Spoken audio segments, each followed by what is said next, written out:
Refrigerators, or freezers, are commonly found around the world. Yet we often ignore the fantastical world.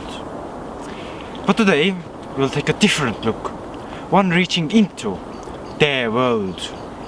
Welcome to the magical world of refrigerators with David Attenborough. Refrigerators are found in many places, but the domesticated breed is found most commonly in people's kitchens.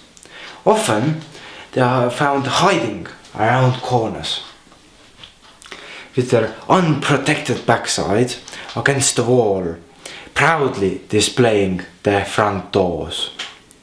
But now we'll take a more in-depth look at their inner workings. Our journey begins at the heart of the refrigerator, the compressor pump.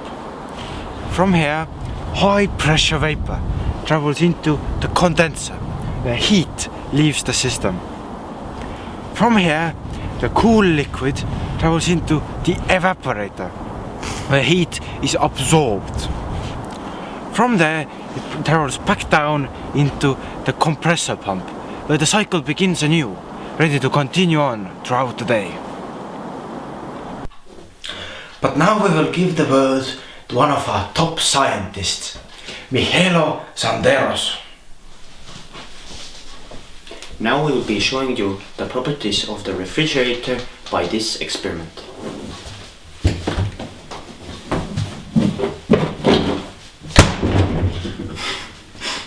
Now we will check the results tomorrow. Now we will check the results of the experiment.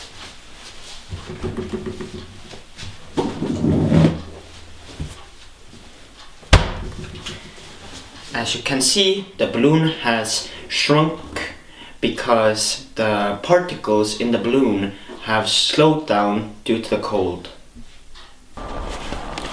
Thank you for joining us on this journey through the magical world of refrigerators with David Attenborough.